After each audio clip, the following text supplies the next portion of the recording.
بھارت میں دیکھیں بہت یہ ٹاک آف دا ٹاؤن ہے اس وقت اور سب اس کی جو انویسٹیگیشنز کا مطالبہ بھی کر رہے ہیں اور یہ کیونکہ جب نکل کے باتیں سامنے آئی ہیں نا کہ تیجس کس طریقے سے بنا اور کیسے اس کی شروعات ہوئی پروڈکشن، پھر اس میں کیا مسائل ہوئے، پھر آرمی چیف کے بیانات اس کو لے کر، پھر یہ پولیٹیسائز ہو گیا معاملہ، اس کو صرف مائلیج کے لیے پولیٹیکل مائلیج کے لیے استعمال کیا گیا، تو اس طریقے سے سارا پروجیکٹ جو ہے یہ فیلئر کا شکار ہو گیا. یعنی فیلئر میں کن کن چیزوں نے کنٹریبیوٹ کیا کہ دبئی ایئر شو میں جہاں سب کی نظریں تھیں اور وہاں پر یہ اس طریقے سے جہاز کا گر جانا اور اس کے بعد یہ نقصان ہوا ہے. اب جب یہ ایئر کرافٹ جو کہ ورتھ ملینز ہوتے ہیں کسی کو بیچے جاتے ہیں تو ایک پیپر ورک ہوتا ہے، اس میں بہت تعریفیں چیزیں اور آپ جو بھی لکھنا چاہیں اسپیکس، لیکن نظر آتا ہے کہ جب وہ جہاز اپنی پرفارمنس دکھاتا ہے اور ایئر شو میں جو اس کی پرفارمنس تھی اس کو دیکھ کے ارمینیا نے ڈیسائیڈ کیا کہ جو انہوں نے کانٹریکٹ بھارت کو دیا ہوا تھا کہ 12 ہم آپ سے یہ تیجس ایئر کرافٹس لیں گے ورتھ $1.2 بلین،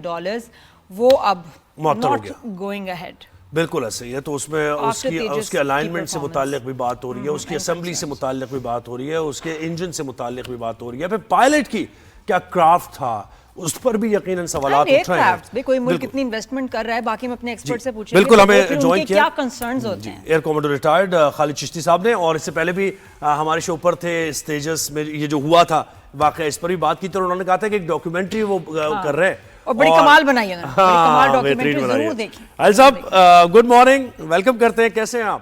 ٹھیک ٹھاک ہیں جی؟ گڈ مارننگ جی. نادیہ زویب آپ کو بھی thank you very much for inviting me.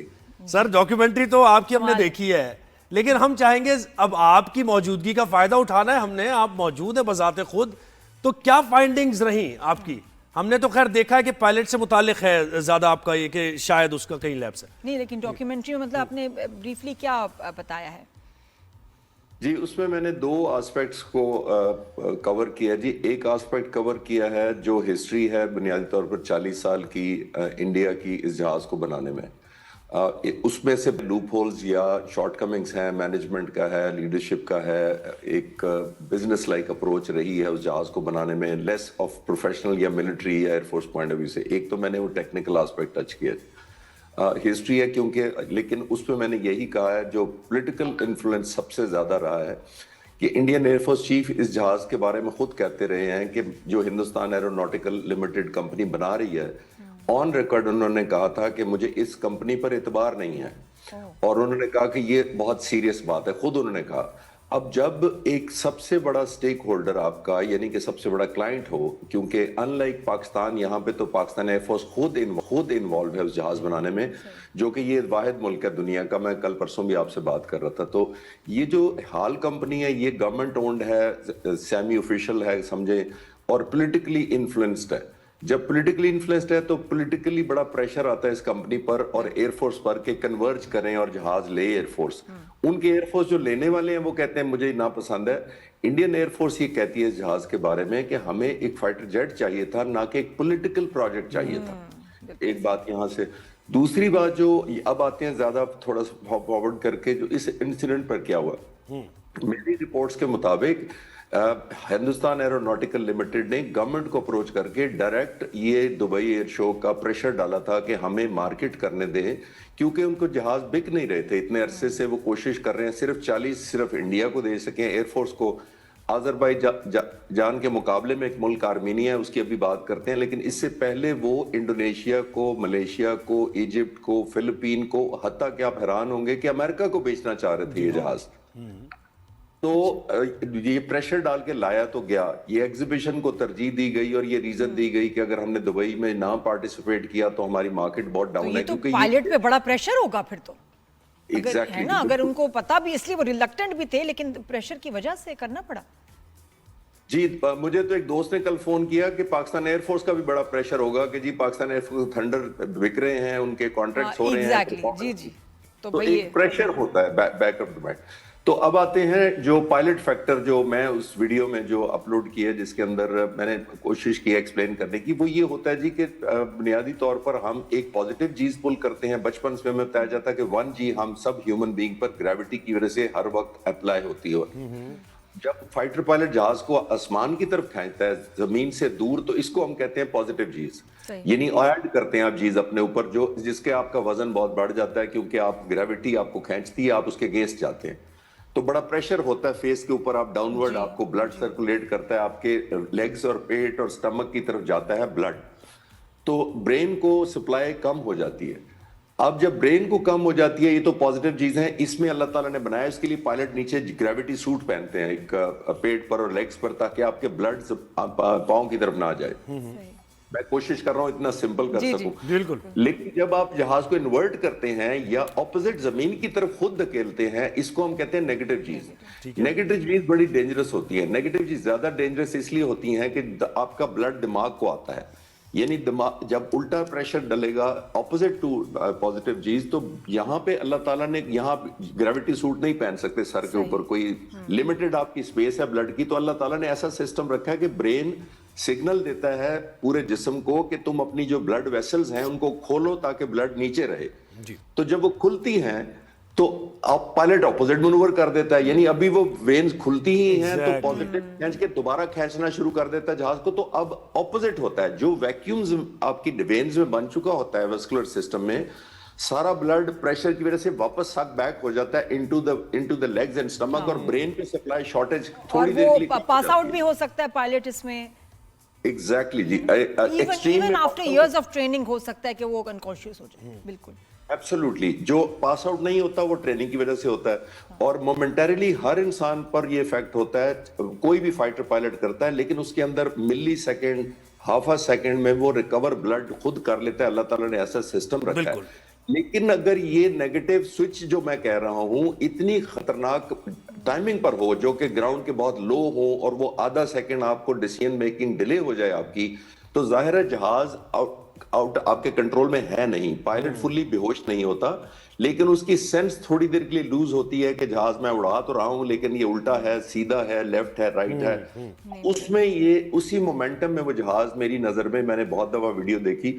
और एक आखिरी बात इस पे जरूर बताता चलूं, वो आपने व्हाइट फ्लैश की जो बात की है इजेक्ट करते हो, हाँ जी जी पॉसिबली, क्योंकि हमारा एक दो जो पैराशूट होता है, पैराशूट पीछे जो कि रॉकेट लगे होते हैं सीट के पीछे, जब वो फायर होते हैं तो उसमें पहले एक ड्रोग शूट निकलता है, यानी उसको मिनी शूट कह ले।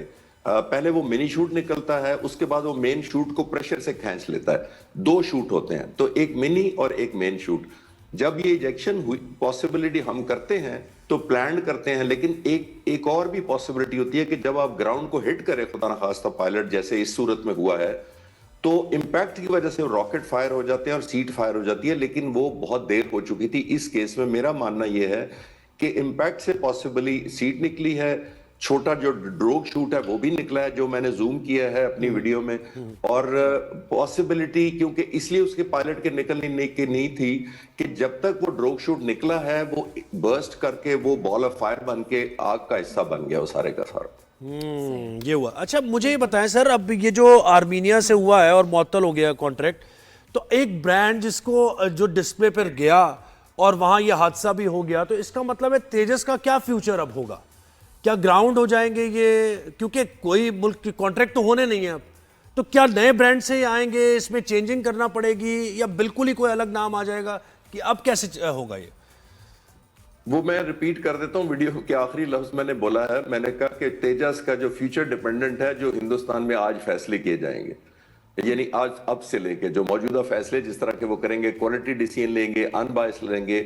और मैंने एक और बात भी कही है कि हादसे कौमों की जिंदगी में आते रहते हैं, लेकिन कौमें वो आगे चलती हैं जो हादसों से सीख लेती हैं। अगर हिंदुस्तान ने सीख लिया तो रिकवर कर जाएंगे, नहीं हुआ तो अब फोकस करते हैं आर्मीनिया जो आप बात कर रहे हैं। देखिए बहुत बड़ा सेटबैक है इनके लिए। एक आर्मीनिया वाहिद मुल्क था जो ये जहाज लेने के लिए सोच रहा था, 12 सिर्फ जहाज थे। और एक और पहलू मिस हो रहा है, वो मैंने वीडियो की लेंथ ज्यादा होने की वजह से कवर नहीं किया, वो ये है कि सबसे ज्यादा टेक्निकल सपोर्ट इसको नादिया ज़ोएब इसको इजराइल दे रहा था इस जहाज को बनाने के लिए।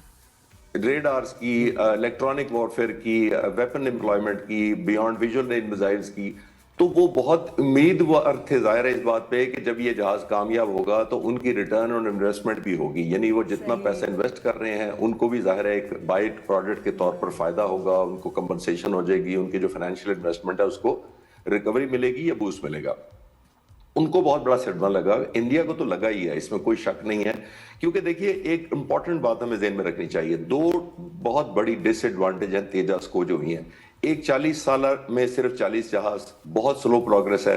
फाइटर पायलट कंप्यूटर बेस्ड होते हैं, ये ऑब्सलीट हो जाते हैं। 40 साल बहुत लंबा अरसा है। दूसरा सेटबैक ये है, इंडियन एयरफोर्स खुद खुश नहीं है, और जब आपकी अपनी एयरफोर्स खुश ना हो तो दुनिया खुश नहीं होती आपसे। और सर मुझे तो लगता है कि ये जो पायलट हैं इनकी वाइफ बहुत गुस्से में लग रही है, और वो समझती हैं इन मामलात को, क्योंकि वो खुद एयरफोर्स से उनका ताल्लुक है। उनका कितना गुस्सा होगा जी, डेफिनेटली तकलीफ होगी उनको। जी डेफिनेटली, जैसे मैंने कहा कि ये पॉलिटिसाइज हो जाता है, जब प्रेशर बहुत आ जाता है आप पर परफॉर्म करने का, कि आपने ये जहाज, क्योंकि आपकी परफॉर्मेंस पे बिकना है जहाज या नहीं बिकना है, तो पायलट पर बहुत प्रेशर होता है, इसमें कोई शक नहीं है।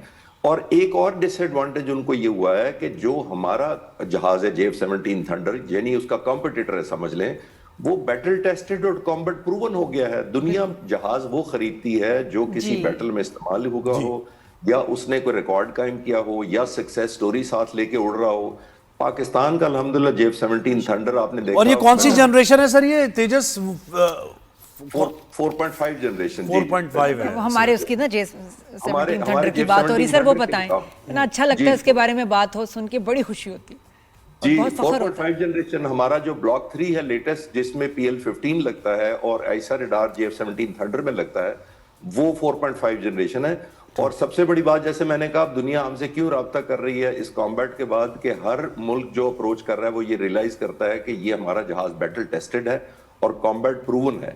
कॉम्बैट प्रूवन जब आपका जहाज हो जाता है तो आपको ज़ाहिर है दुनिया अप्रोच भी करती है, अपनी बेहतर नेगोशिएशन भी आपको मिलती है, और आपकी ज़ाहिर है गुडविल इंटरनेशनली भी डेवलप होती है। बिल्कुल, बहुत शुक्रिया सर, आपने वक्त दिया। खालिद चिश्ती हमारे साथ थे, और वंडरफुल डॉक्यूमेंट। बिल्कुल।